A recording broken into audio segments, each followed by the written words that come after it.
স্কুলটা দিনের বেলায় যেমন প্রাণবন্ত, রাতের বেলা ঠিক ততটাই ভয়ঙ্কর। আর সেই পুরনো স্কুলের লাইব্রেরি 12টা বাজলেই যেন অন্য এক জগতে ঢুকে যায়।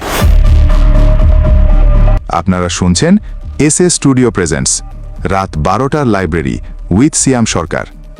আজকের ঘটনাটি পাঠিয়েছেন তানভীর আহমেদ, যিনি থাকেন নাটোর জেলার একটি গ্রামে।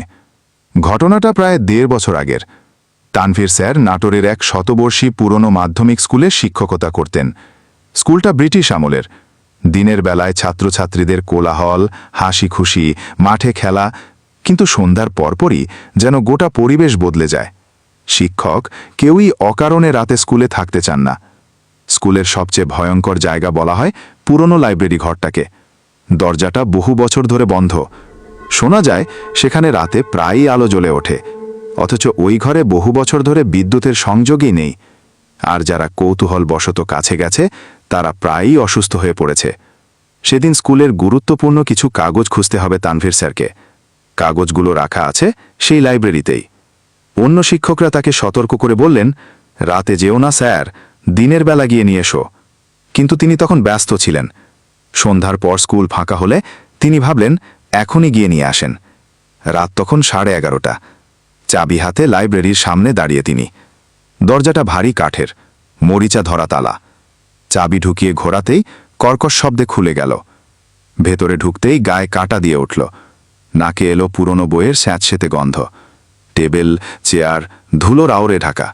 দেয়ালে ঝোলানো বিবর্ণ পুরনো ছবি, যেখানে ছাত্রছাত্রীরা এক সারিতে দাঁড়িয়ে আছে। কিন্তু ছবির কয়েকজনের মুখ যেন অদ্ভুত বিকৃত। এক কোণে তাকিয়ে মনে হলো যেন কেউ বসে আছে। টর্চের আলো ফেলতেই চেয়ারটা খালি। মনে মনে হাসলেন, ভাবলেন হয়তো চোখের ভুল। বই খুঁজতে তিনি এক পুরনো তাক সরালেন। হঠাৎই কানের কাছে স্পষ্ট ফিসফিস, তুমি এসেছ। শরীর জমে গেল।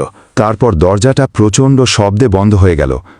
ঘর ভরে গেল অদ্ভুত নিস্তব্ধতায়। হঠাৎ একের পর এক বই তাক থেকে পড়তে শুরু করল। পাতাগুলো নিজে থেকেই উল্টাতে লাগল। একটা বইয়ের পাতায় থেমে গেল। সেখানে কাঁপা হাতে লেখা মাত্র 3টি শব্দ, 12টায় এসো।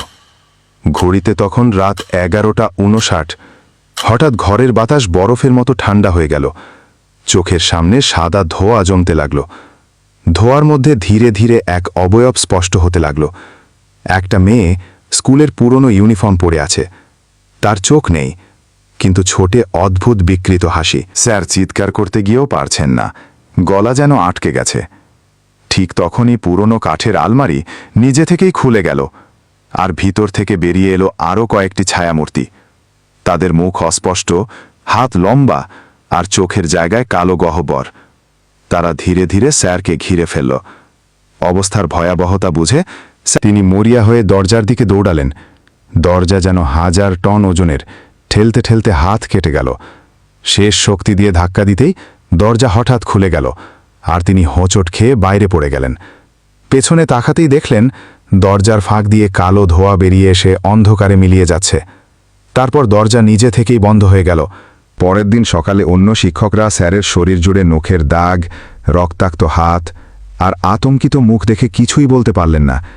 কিন্তু সেই বই হাতে ধরেছিলেন, তাতে নতুন লাইন লেখা, এবার তোর পালা শেষ নয়। আজকে এ পর্যন্তই গল্পটা লিখলাম। খুব শীঘ্রই এর পরের অংশটা পাঠাচ্ছি। তুমি হলে কি করতে? এক রাতে যদি দেখো স্কুলের লাইব্রেরির ভেতর আলো জ্বলছে, তুমি কি সাহস করে ভেতরে যাবে? এমন বাস্তব অভিজ্ঞতার ভিত্তিতে তৈরি ভৌতিক গল্প আরও পেতে অবশ্যই ফলো করো এসএস স্টুডিও। এই পর্যন্তই আজকের ভয়ের গল্প। ধন্যবাদ সবাইকে শেষ পর্যন্ত থাকার জন্য। এই রকম আরও ভয়ানক কাহিনী পেতে চ্যানেল এসএস স্টুডিও ফলো করুন। আপনাদের সাথে ছিলাম আমি সিয়াম সরকার। আবার দেখা হবে নতুন কোনো রাতের গল্পে, নতুন কোনো বিভীষিকায়। ভালো থাকবেন সবাই, আর অবশ্যই এসএস স্টুডিওর সাথেই থাকবেন। এরকম আরও ইন্টারেস্টিং গল্প পেতে আমাদের পেজটা ফলো করবেন।